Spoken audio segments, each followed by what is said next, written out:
June 26 அண்ணா serial வரக்கூடிய எபிசோட்ல என்ன நடக்க போகுது அப்படின்னு பார்க்கலாம். உங்களுக்கு இந்த வீடியோ பிடிச்சிருந்தது அப்படின்னா மறக்காம இந்த சேனலை சப்ஸ்கிரைப் பண்ணிக்கோங்க. ஸ்டோக்கு வந்த மாதிரி சவுந்தரபாண்டி நடிச்சிருக்கிறாங்க. பாக்கியா நல்லா அசந்து தூங்குற நேரமா பார்த்து ராத்திரியில எந்திரிச்சு டான்ஸ் ஆடுறாங்க, வாக்கிங் போறாங்க, ஜம்ப் பண்றாங்க.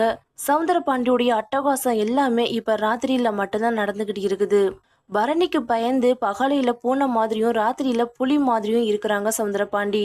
நாளைக்கு தர்மகர்த்தாவா பதவி ஏத்துக்கிறதுக்காக என்னென்ன ஃபார்மாலிட்டிஸ் எல்லாம் இருக்குது, பதவியை ஒருத்தவங்கள்ட்ட இருந்து வாங்கும் போது அவங்க என்னென்ன ஃபார்மாலிட்டி எல்லாம் பண்ணி கொடுக்கணும் அப்படிங்கிறத தெரிஞ்சுக்கிறதுக்காக சண்முக பரணி இவங்க 2 பேருமே ஒரு வக்கீல வீட்டுக்கு வர சொல்றாங்க.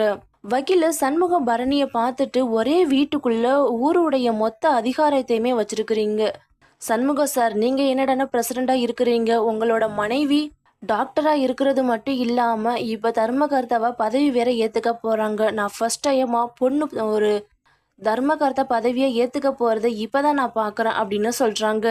இங்க பாருங்க பரணி அம்மா, இத்தனை வருஷமா உங்க அப்பா தான் தர்மகர்த்தா பதவியில இருந்திருக்கிறாங்க. அதனால கணக்கு வழக்கு அப்படிங்கிறது ரொம்ப நிறைய இருக்கும். எல்லாத்தையுமே நீங்க பார்த்து செக் பண்ணி பார்க்கணும். அதுலயும் அசையும் சொத்து, அசையா சொத்து, கோவிலுடைய வரவு செலவு எல்லாத்தையுமே செக் பண்ணி அதை ஒரு ஃபார்மா ஆக்கி உங்க அப்பாவை கையெழுத்து போட்டு கொடுக்க சொல்லணும்.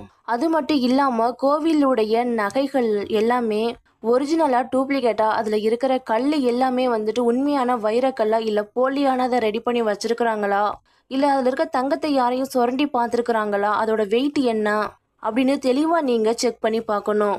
கோவிலுடைய வருமானம் எந்த அளவுக்கு இருந்துச்சு, செலவு எந்த அளவுக்கு இருந்துச்சு, கோவிலுடைய அக்கௌண்ட் புத்தகத்துல இது வரைக்கும் எவ்வளவு பணம் இருக்குது, இத்தனை வருஷத்துல உண்டியல் காசு எவ்வளவு சேர்ந்துருக்குது, அதை வச்சு மக்களுக்கு கோவிலுக்கும் எந்த அளவுக்கு நல்லது கெட்டது செஞ்சிருக்கிறாங்க அப்படிங்கிறது எல்லாத்தையுமே நீங்க ஒரு ஃபார்மா ஃபில் பண்ணணும்.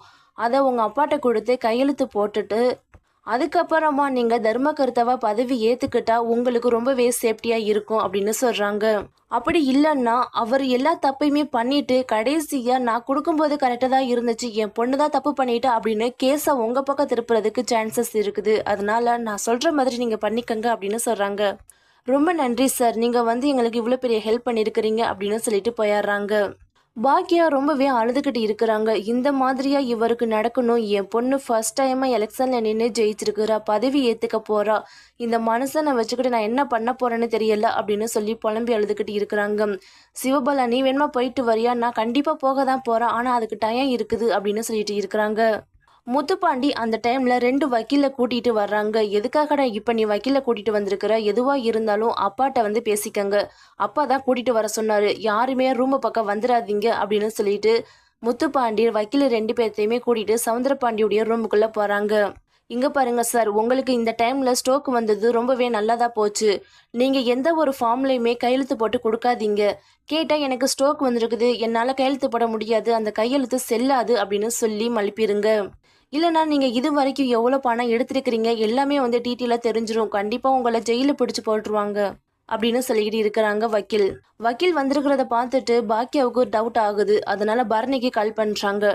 பரணி தர்மகர்த்தாவா பதவி ஏத்துக்கிறதுக்காக எல்லாருமே ரெடி ஆகிட்டு இருக்கிறாங்க. என்ன இந்த டைம்ல அம்மா கால் பண்றாங்க, என்னம்மா ஆச்சு?